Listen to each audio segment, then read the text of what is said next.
Guess I'm gonna have to report you as missing.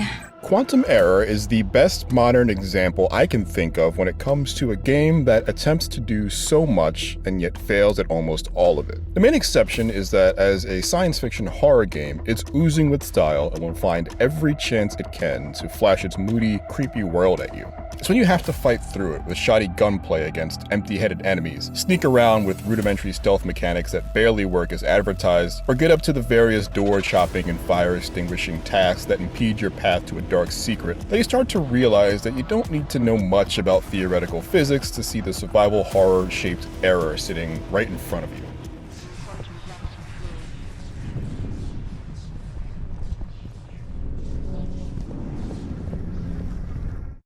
The hero of this crooked tale of eldritch artifacts and the people they mutilate along the way is Jacob, a former soldier-turned-fire safety professional who's got a lot going on, but none of it makes him a memorable character. You'll get lots of opportunities to exercise his trigger finger and axe-swinging arms as he slinks through a lockdown mining facility on one of Jupiter's moons that is equal parts Shadow Moses and Event Horizon.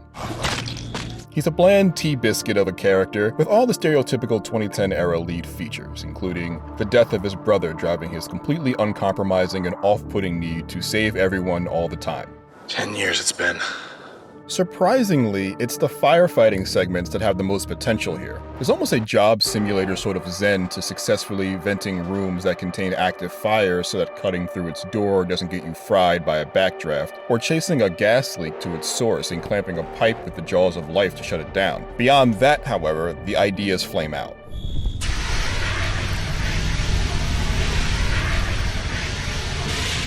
Some other life-saving activities include using CPR to revive victims, complete with blowing into the DualSense mic to give the patient air, and escorting panicking people to safety, but these are more annoying than interesting. All told, there's desperately little meat on this bone, and the disjointed little nibbles you get during the main campaign didn't challenge me outside of making entering rooms more complicated.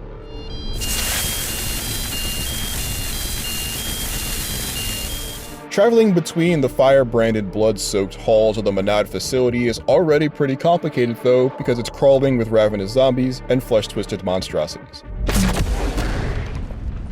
Ironically, the living human enemies, mostly gunmen from the evil mercenary group Medusa, are often more mindless than the reanimated corpses, walking in broken patrol loops, or literally letting you walk by them without much resistance. They can be evasive, especially if you catch one off guard, but they won't put obstacles between you and your bullets for very long. Contrast that with the monsters, who come in various shapes and sizes, but all basically just run at you, soaking up bullets like the world's juiciest sponge. My 18-hour journey took me well beyond the halls of this facility, but be it on the surface of Neptune or deep underground in a Martian mine, the bulk of the resistance came from the same repetitive handful of enemy types. On hard difficulty, I didn't find many creatures that were too tough to deal with, and I'd figure that has something to do with all the bad decision making that they do with their assumptively higher damage and health. I wouldn't call anything about Quantum Error scary per se. It's definitely weird and sometimes unsettling to wander the halls and listen to the very bad things happening somewhere in the distance, or watching cutscenes that linger on an uncomfortable, are they possessed or nah, smile, or gaze just a little bit too long. But the most frightening occurrence I had was navigating the tricky stretches of play between the unmerciful checkpoint placement. Outside of important events and cutscenes, you can only save by visiting specific rooms and using a special machine. And that would be fine, except that it feels bad to lose any and all progress to an immensely cheap surprise, like a completely invisible enemy sucking the air right out of your lungs from a corner in the room. That turns what could potentially be a 15-minute span of debris cleaning and face beating into upwards of an hour depending on your resources and how well you react to the next surprise. Every time you respawn, everything else respawns too, including health and ammo pickups, and any monsters on that floor you've previously dispatched. This can make backtracking to stock up on alien-killing sundries a real chore, because they're all back in full force. It's also a bit buggy. On many occasions, I'd respawn, but an event that's happened to the station, like a full power outage triggered by entering a specific room several halls away, didn't reset, meaning now, not only did I have to retrace all my steps and re-kill all these bad guys, but I'd have to do it in the dark.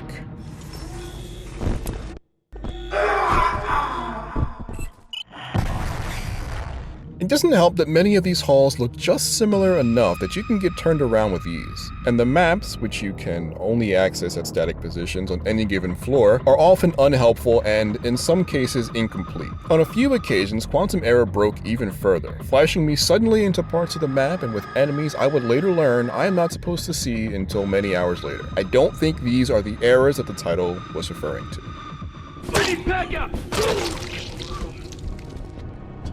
Stealth is said to be an option, but I found it to be mostly a waste. Enemies seem to have a supernatural awareness of your presence, sensing you from several rooms away between layers of walls and doors. You'll see that they know you're there, marked by a red icon in the bottom of the screen, long before you'll actually see them. Sometimes this means bad guys will home in across some unknown stretch of the labs to punch you in the face. Other times, it means that an enemy will walk in circles and never actually come to get you at all.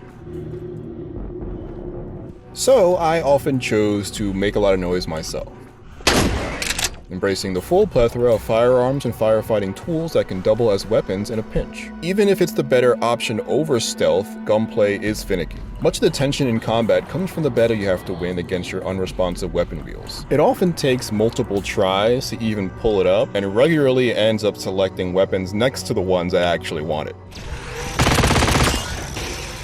The weapons themselves work around as reliably as their counterparts in the dozens of games you've seen them in. A pistol with a silencer for quiet kills and cleanups, your shotgun for big power up close, sci-fi rifle for accuracy at longer ranges, etc. Very few guns in the overall arsenal break the mold in any way. An early find uses magma and 4 barrels to somehow be barely as useful as your regular non-lava shotgun. Your heavy tools come in all shapes and sizes though, and help in a pinch if you've run out of ammo and need to take threats down in melee. I found the Jaws of Life to, somewhat ironically, be a clutch melee alternative to swinging axes or hammers, as the clamp of the forks does tons of satisfying damage.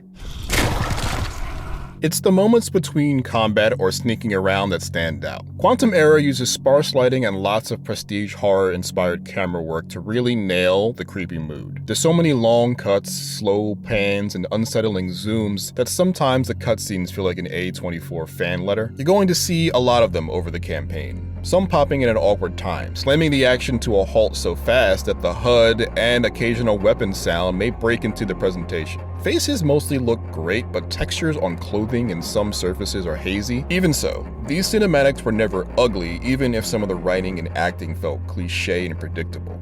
Is this how you greet all the women in your life? There may be many twists and turns in this plot, but none of them proved interesting or ever surprising in the end. What's wrong?